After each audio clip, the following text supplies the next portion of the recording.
সুপ্রিয় দর্শক আসসালামু আলাইকুম। আশা করি আপনারা সবাই ভালো আছেন। যে যেখান থেকে আমার ভিডিওটি দেখছেন সবাইকে স্বাগতম। আজ খুব সহজ একটি রেসিপি তৈরি করে দেখাবো। এটি আমরা কম বেশি সবাই তৈরি করতে পারি, তবে তিতা ছাড়া কিভাবে করলাটি ভাজি করে নিলাম সেটাই আমি আজ দেখিয়ে দেব। চলুন তাহলে দেখে নিই খুবই মজাদার করলা ভাজি কিভাবে করে নিলাম দেখিয়ে দিচ্ছি। প্রথমে আমি করলাগুলো এইভাবে খুব চিকন চিকন করে যতটা সম্ভব পাতলা করে আমি কেটে নিয়েছি এবং একটা আলু সাথে দিয়েছি কুচি করে। আমি এগুলো ভালো করে ধুয়ে পানি ঝরিয়ে নিয়েছি। এখন কড়াইতে তেল দিয়ে দিচ্ছি। এখন এর মধ্যে আমি রসুন কুচি দিয়ে দিচ্ছি আর দিচ্ছি পেঁয়াজ কুচি। এখানে পেঁয়াজ কুচিটা একটু বেশি দেব এবং রসুন কুচি দেব। রসুন কুচি দিলে কিন্তু করলার যে একটা তেতো ভাব থাকে সেই ভাবটা চলে যায়। তো আমি পেঁয়াজ আর রসুনটাকে ভেজে নিচ্ছি। দিয়ে দিচ্ছি কিছু কাঁচামরিচ,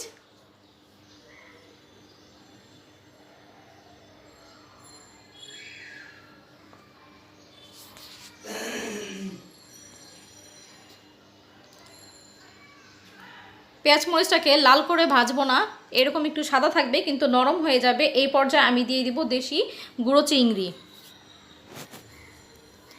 আমি এখানে গুঁড়ো চিংড়ি মাছ দিয়ে দিলাম। এখন গুঁড়ো চিংড়ি মাছগুলোকে আমি একটু ভেজে নেব।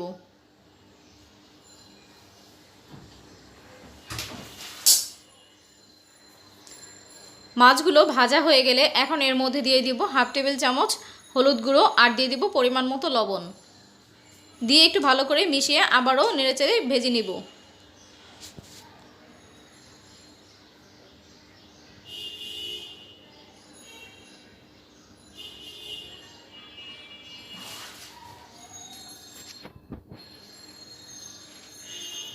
মাছগুলো খুব ভালো করে ভাজা হয়ে গেলে এখন এর মধ্যে আমি দিয়ে দিব করলা ভাজি।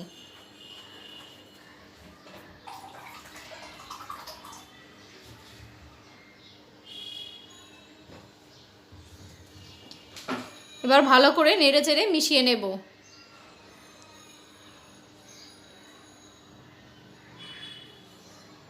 দেখতে পাচ্ছেন খুব ভালো করে মিশিয়ে নিচ্ছি।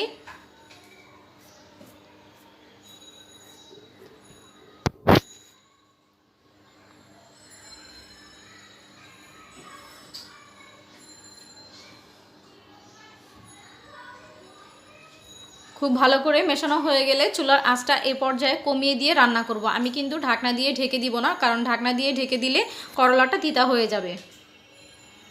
তাই আমি ঢাকনা খোলা রেখেই আমি ভাজিটা করে নেব। চুলার আঁচটা কমানো থাকবে।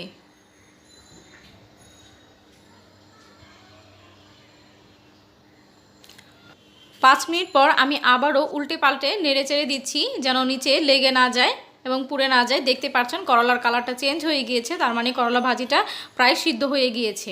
তবে আরও কিছুক্ষণ সময় লাগবে পুরোপুরি সিদ্ধ হওয়ার জন্য। আমি আবারও কিছুক্ষণ রাখলাম। এরপর আমি আবারও নেড়ে চেড়ে দেখে নিচ্ছি। এই পর্যায়ে কিন্তু করলাগুলো পুরোপুরি সিদ্ধ হয়ে গিয়েছে।